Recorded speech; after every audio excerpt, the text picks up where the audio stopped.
Mr. Olympia. The next name will be the winner of the 2010 Mr. Olympia. We send the player for $200,000. The Olympic gold medal in the standout statue in the title of Mr. Olympia and LEGENDADO.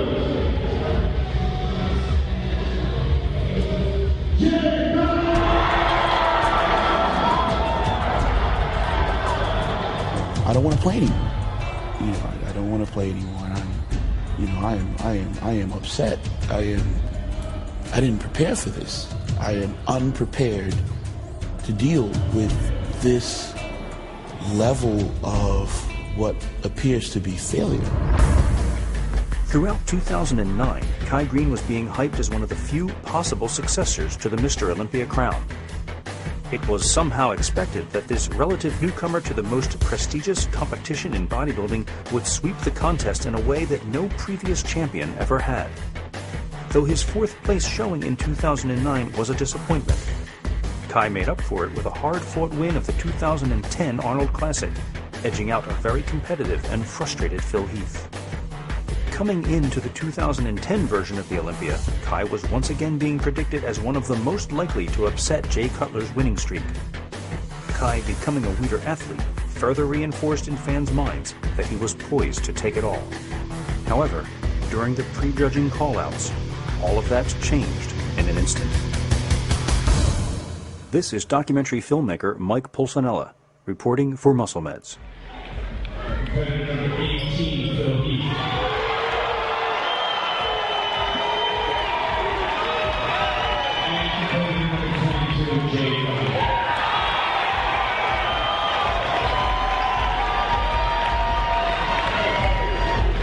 Oh my God, the first two call-outs have occurred and I was not in either one of them. It is over. This thing is over. Now you have a choice to make. You can fight it out, detach yourself from your feelings, put them on the side, stand there and smile and do all those things that, are expected of a champion to do. But, the gut, the raw emotion is, I don't want to play anymore. That's it. It's over.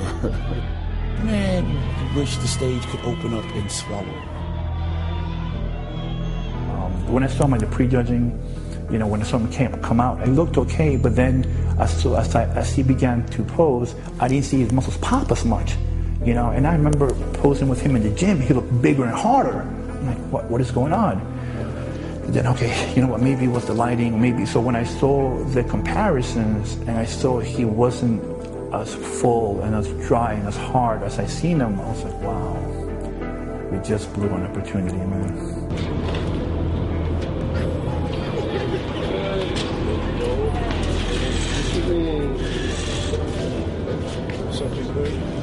How's everything? All right.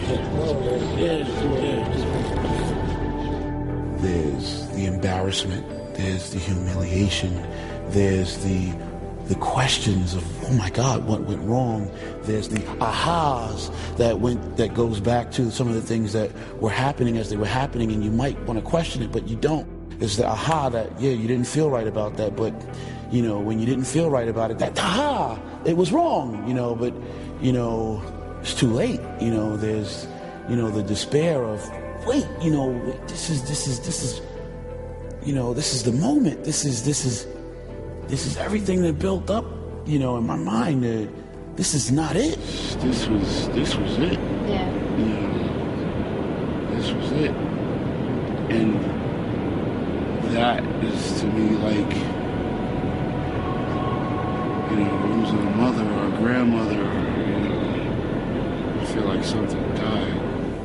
You want to win, and you want to succeed, and you want to represent success, and you dream about more success, and now you're on the cover of the magazine, and the Olympia comes and goes, it's a blur, and You didn't meet the successful standard that you prayed about, worked for, believed that you were working toward, was coming to you because you were working so hard. You did everything. You did your cardio. You ate the meals. You put your body through pain that took nothing but passion and drive to, still you trained when you were in pain, you trained when you weren't in pain, through bloodshot eyes or not, whether you could walk or not. Not only did you not succeed at showing the world the success, but now you're on the cover of Flex magazine, coming back to the projects, coming back to the faces of people that are like, what happened? Think about facing anyone, facing tomorrow, facing myself, facing my coach, facing tomorrow. Hey, I didn't, Kai, you are a champion. You are making Muscle Meds an amazing brand. And why? Because of what you are, because of what you have done with your body, and because you're such an amazing athlete. What happened here is like nobody understands. Everybody's totally confused.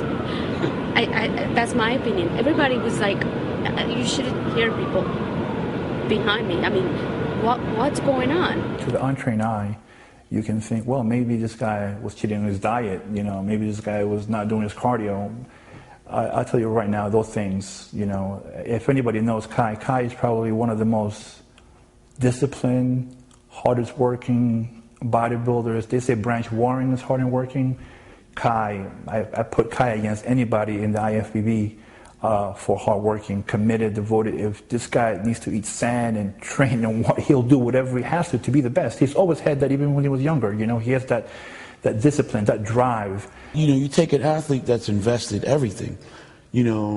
Before I would move out of the projects, I'd sooner invest another 10 or 15 or 20 grand in, all the things that are conducive to being prepared on that day as a champion athlete. And when you've done those things and exceedingly beyond that, and there's a moment where you can step away from the philosophical stuff that we've talked about in earlier videos and just feel like, I don't want to play anymore. What went wrong, I think, is this mild film of water the last few weeks of the show, the last few days, last week or so. But as far as the actual preparation, the cardio, the training, the diet, everything leading up to the show, I think this is one of the best preparations we've ever had. Squeeze, 1, up, squeeze, 2, excellent, 3, come on, 4, excellent. I've never seen him train heavier. I've never seen him train harder. He always trains hard and heavy. It's not like we're saying we train harder for this show than for the last show. We train hard all the time. Come on.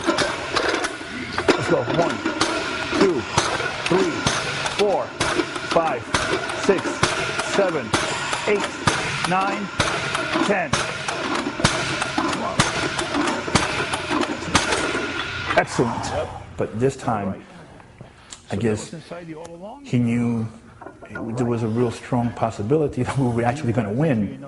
But when you have that in the back of your mind, you're able to go 100%. He had no hesitations.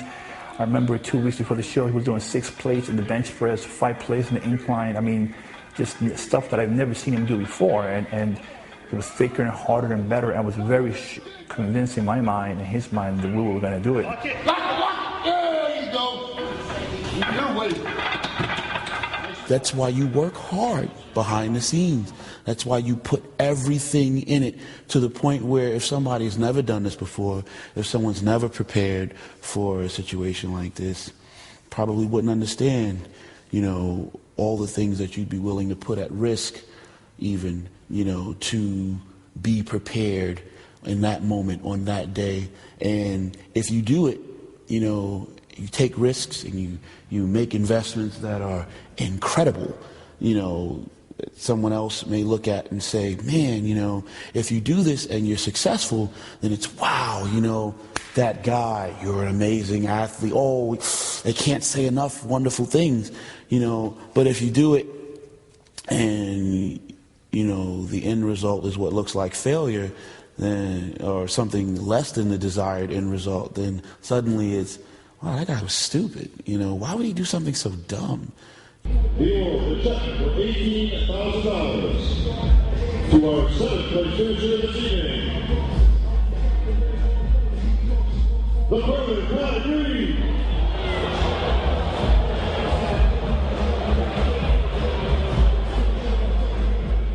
I couldn't sleep.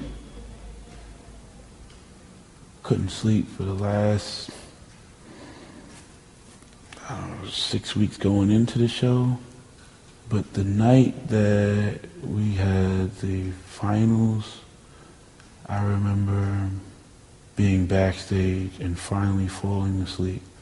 It was done. It was over. It was, man, I remember waking up and realizing this was not a dream. This is reality. It's funny because a lot of times people believe that they want to be able to see behind the armor, you know, of the athlete when they're achieving success, and even after, like, you know, hey, how do you feel about your placing? How do you know? Hey, so what's next for you? What do you know? What's going on?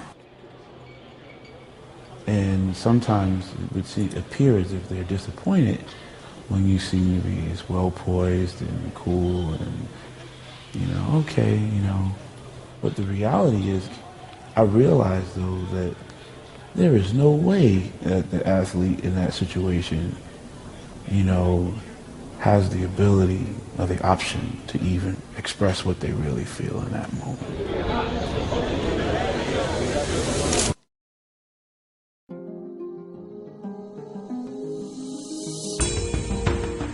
With the Olympia only 6 weeks in the past, and his body still feeling the after effects of his preparations for it, Kai is now trying to decide what his course of action will be. The Flex Pro show is only 16 weeks away. The Arnold Classic, another 2 after that. Can he be ready in time? Next time, we will discuss Kai's plans for the coming season and take a sneak peek at a new opportunity for him. I think that bodybuilding is supposed to be a stepping stone. It's not supposed to be all. To get instant updates on all my video projects, subscribe to the Gato MJP YouTube page or become a Mike Pulcinella Facebook friend.